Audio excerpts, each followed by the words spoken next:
ప్రధానమంత్రి మోదీ గారికి వైఎస్ఆర్సీపీ మంత్రి ధర్మాన ప్రసాదరావు గారు ఒక లేఖ అయితే రాశారండి. ఒక ఉత్తరం రాశారు. ఆ లేఖ ఇప్పుడు సంచలనం కాబోతుంది. ఎందుకని అన్నానంటే కనుక ఈ మాట నేను ఎందుకనేది వివరించే ముందు నాది రిక్వెస్ట్ ఉంది. ఫస్ట్ అయితే లైక్ చేయండి. ఎక్కువ మందికి ఈ వార్త చేరాలంటే మీ బాధ్యతగా లైక్ చేయండి. కొత్తగా మన ఛానల్ చూస్తే పక్కాగా సబ్స్క్రైబ్ చేయండి. మీ అమూల్యమైన అభిప్రాయాన్ని కామెంట్ రూపంలో తెలియజేయండి. ధర్మాన ప్రసాదరావు గారు రాసినటువంటి లేఖలో ఆ సారాంశం ఏంటి, ఆ లేఖలో ఏముంది, కాబట్టి కూటమి కంగారు పడాల్సినటువంటి లేఖ అది. ప్రధానమంత్రి నరేంద్ర మోదీ గారు సీరియస్ యాక్షన్ తీసుకునేటటువంటి లేఖ అది అని అంటే కనుక వాస్తవాల్లోకి వెళ్తే కనుక ఏదైతే ల్యాండ్ టైటిలింగ్ యాక్ట్, ఇది ఆంధ్రప్రదేశ్ది కానే కాదు. ఈ ల్యాండ్ టైటిలింగ్ యాక్టే వైఎస్ఆర్సీపీ కొంప ముంచేసిందని చెప్పాలా. గత ఎన్నికల్లో ఎలక్షన్లో భాగంగా ఏంటి బీభత్సంగా ప్రచారం చేశారు. దేని గురించి? ఈ ల్యాండ్ టైటిలింగ్ యాక్ట్ అనేది జగన్మోహన్ రెడ్డి గారు తీసుకొచ్చారు. కాబట్టి జగన్ గారు తీసుకొచ్చిన ఆ ల్యాండ్ టైటిలింగ్ యాక్ట్ వల్ల మీ భూములన్నీ జగన్ గారికి వెళ్ళిపోతాయి అని కొన్ని పచ్చపత్రికలు అలాగే కొంతమంది దారుణంగా దుష్ప్రచారం చేశారు. వాస్తవానికి ఆ ల్యాండ్ టైటిలింగ్ యాక్ట్ ఏదైతే ఉందో దానివల్ల మంచే కానీ చెడు లేదని చెప్పడంలో విఫలమయ్యారని చెప్పాలా వైఎస్ఆర్సీపీ గతంలో. దాన్ని ఆసరాగా చేసుకుని కోట ప్రభుత్వం దుష్ప్రచారం బీభత్సంగా చేసింది అప్పట్లో. ఏంటి అసలు ల్యాండ్ టైటిలింగ్ యాక్ట్ అనేది దారుణమైన యాక్ట్ అది, తర్వాత అది ఇది అని చెప్పేసి బీభత్సంగా. ఇప్పుడు ఆల్రెడీ బీభత్సంగా వైరల్ అవుతుంది ఏంటంటే కనుక ఏదైతే సర్వే ఏదైతే చేశారో ఆ సర్వేలన్నింటిలో కూడా ఏంటి వైఎస్ఆర్సీపీ హయాంలో చేసినటువంటి కూడా నిక్కర్స్ అయ్యి దాంట్లో ఎలాంటి తిరగలేదు అనేది చెప్పడం జరిగింది. దీన్ని బేస్ చేసుకుని వైఎస్ఆర్సీపీ మంత్రి ధర్మాన ప్రసాదరావు గారు ఒక లేఖ నరేంద్ర మోదీ గారికి రాశారు. ఏమని?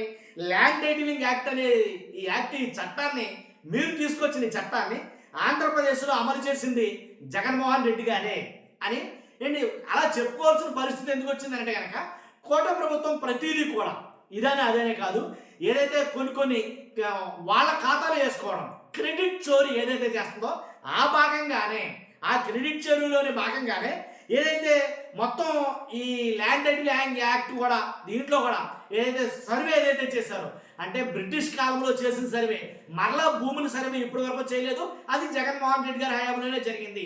ఆ సర్వేను కూడా మేమే చేయించాం అని చంద్రబాబు నాయుడు గారు కొంతమంది కావాలని వాళ్ళ ఖాతాలో ఆ క్రెడిట్ జమ చేసుకున్నారు. కాబట్టి ఇది వాస్తవంగా ఎవరు చేయించారు, ఇది ఎవరు చేశారు, ఎవరి హయాంలో బయటకు వచ్చింది అనేది వివరిస్తూ ఒక లేఖనైతే రాశారు. కానీ ఆ లేఖ ఇప్పుడు ఆంధ్రప్రదేశ్లో పెను సంచలనంగా మారుతుందా అని అంటే కనుక ఎందుకని అంటే కనుక ఆల్రెడీ ఇది తప్పు, ఇది ముమ్మాటికి రైతులు మెడ మీద కత్తి పెట్టి మీ కాగితాలని కూడా జగన్మోహన్ రెడ్డి గారు లాగేసుకుంటారు అని ఏదైతే దుష్ప్రచారం చేశారో, కానీ అంటే కేంద్ర ప్రభుత్వం తీసుకొచ్చిన పథకాన్ని తప్పుపట్టారు. ఒక్క మాటలో చెప్పాల్సి వస్తే మరి అదే కేంద్ర ప్రభుత్వంతో ఇప్పుడు మనం అంటకాగుతున్నాం. కానీ కేంద్ర ప్రభుత్వం తీసుకొచ్చిన ఆ చట్టం ఏదైతే ఉందో దాన్ని తప్పుపట్టిన మీరు మీ మీద కేంద్రం చర్యలు తీసుకుంటుందా అంటే కనుక తీసుకోవాలి. వాస్తవంగా అయితే కనుక తీసుకోవాలంటే నేను మమ్మాటికి. కానీ అది పోను, మీరు చేయలేదు కదా, చేసేవాడిని చేయనివ్వలేదు. ఏదైతే మీరు వద్దన్నారో, మీరు ఆ చట్టమే తప్పు అన్నారో, లేదా ఇక ఏదైతే చెప్పారో మీరు అవన్నీ కూడా రాంగ్ అన్నారో, ఏదైతే సర్వే ఉందో ఏంటి భూముల సర్వే ఉంది అది తప్పు అన్నారు, ఇవన్నీ తప్పు అన్నా మీరు చేయకపోగా, చేసిన వాడు చేయకపోగా, చేసిన వాడి ఏదైతే చేశాడో ఆ చేసిన క్రెడిట్ని మీ ఖాతాలో వేసుకోవాలనుకోవడం అది మమ్మాటికి తప్పే కదా అనేది అందరూ మాట్లాడుకున్నమాట. కానీ దీని నిమిత్తం అయితే కనుక ఖచ్చితంగా కేంద్రంలో ఏంటి దాని గురించి ఏదైనా ఆలోచించడం అయితే స్టార్ట్ అయ్యింది. కేంద్ర మంత్రులకి అందరికీ తెలుసండి, ఏదైతే ఈ చట్టాలన్నీ కూడా ఏవైతే సంస్కరణలు ఉన్నాయో, భూ సంస్కరణలు కానీ ఏ సర్వే కానీ ఇవన్నీ కూడా చేసింది ఎవరనేది కేంద్ర మంత్రుల్లో చాలా మందికి తెలుసు.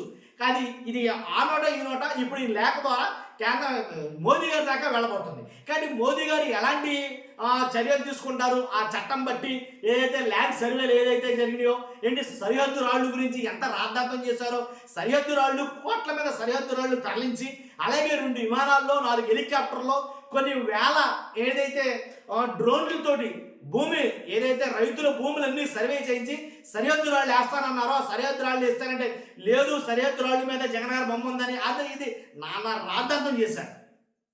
కానీ దాని నిమిత్తం తాలూకు దాని క్రెడిట్ ఇవాళ జాతీయ స్థాయిలో జగన్ గారు చేసిన సంస్కరణలు ఏదైతే ఉందో కేంద్ర ప్రభుత్వం తీసుకొచ్చిన చట్టాన్ని ఇంప్లిమెంట్ చేయడం ద్వారా అది కూడా నెంబర్ 1గా ఫస్ట్ క్లాస్లో ఇంప్లిమెంట్ చేయడం ద్వారా కేంద్ర ప్రభుత్వం నుంచి ఆంధ్రప్రదేశ్కి చంద్రబాబు నాయుడు గారి హయాంలో రాయితీ వచ్చింది. కొన్ని వందల కోట్లు అయితే కనుక ఇవ్వడం జరిగింది. 450 కోట్లు సుమారు ఎంతో ఏంటి సబ్జెక్ట్ కరెక్షన్ ఐడియా జరిగింది. కాబట్టి ఇలాంటి అలాగే జాతీయ స్థాయి ఛానల్లో కూడా జాతీయ మీడియాలో కూడా ఏదైతే ఆ చట్టం ఏదైతే ఉందో దాన్ని ఇంప్లిమెంటేషన్ చేసినటువంటి జగన్ గారి గురించి చెప్పడం అయితే జరుగుతుంది. సో ఇవన్నీ ఒక పక్కన జరుగుతూ ఉంటే కానీ ఇంత పక్కాగా చేసినటువంటి జగన్ గారిని ఇవన్నీ కూడా కేంద్రం ఆలోచిస్తుంది. కాబట్టి వాళ్ళ ఇంటెలిజెన్స్ సరిగా ఇక్కడ ఉంటుంది. ఏం చేసినా సరే ఆంధ్రప్రదేశ్ ఏం జరిగినా వాళ్ళకి తెలుస్తూ ఉంటుంది. కానీ ఖచ్చితంగా దీని మీద ఏమన్నా ఉంటుందా అనేది ఇప్పుడు ఎక్కువగా మాట్లాడుకున్న మాట. మొత్తానికి అయితేనండి తప్పదో, ఒకవేళ తప్పు చేశామన్నా సరే కలిసి ఉంటున్నాం కదా, కాబట్టి ఏమీ అనలేని పరిస్థితి. కేంద్ర ప్రభుత్వం కూడా నన్ను అడిగితే కనుక బీజేపీ కూడా ఏమీ అనలేని పరిస్థితి. ఎందుకంటే ఆంధ్రప్రదేశ్లో కలిసి ఉన్నారు కాబట్టి. కానీ వాళ్ళు తెచ్చిన చట్టాన్ని కాదని, వాళ్ళు తెచ్చిన చట్టంలోనే లుసుకులు ఉన్నాయని, వాళ్ళు తెచ్చిన చట్టంతో దాన్ని మసిపూసి మారేడుగా చేసి గత ఎలక్షన్లో అంటే క్యాంపెయినింగ్ చేశారు కానీ భారీ ఎత్తు క్యాంపెయినింగ్. ఇంకేముందో సర్వే చేస్తారు, మీ కాగితాలు జగన్మోహన్ రెడ్డి గారు తీసేసుకుంటారు అని ఒక అబద్ధపు ప్రచారం చేసి గెలవడం అయితే జరిగిందని చెప్పేసి మా వైఎస్ఆర్సీపీ నాయకులు ఇంట బయట వివచ్చగా రచ్చ అయితే చేస్తారు. కాబట్టి దీని నిమిత్తం అయితేనండి ఖచ్చితంగా ఆంధ్రప్రదేశ్లో ఎవరైతే లేఖ రాశారో ధర్మాన ప్రసాద్ మాజీ మంత్రి, ఆయన లేఖ రాశారో ఆ లేఖ సంచలనమే అని చెప్తాను నేనైతే కనుక ఖచ్చితంగా. కాబట్టి దీన్ని చూసైనా సరే, ఇలాంటి లేఖ చూసైనా సరే ఖచ్చితంగా దాని మీద ఎలాంటి చర్యలు అయితే ఉండబోతున్నాయి అనేది ఆలోచించాలి. వెయిట్ చేద్దాం, చూద్దాం ఏం జరుగుతుందో, ఏం జరగబోతుంది అనేది. కానీ ఆంధ్రప్రదేశ్లో రాజకీయం మాత్రం రోజుకో రకంగా మలుపు తిరుగుతుందని చెప్పాలండి. రానున్న రోజుల్లో ఇంకా వేడివేడిగా ఉండబోతుంది. చూస్తున్నా మీరు కూడా మీ అభిప్రాయం ఖచ్చితంగా కామెంట్ రూపంలో తెలియజేయండి. ఫస్ట్ అయితే లైక్ చేయండి. Thank you very much.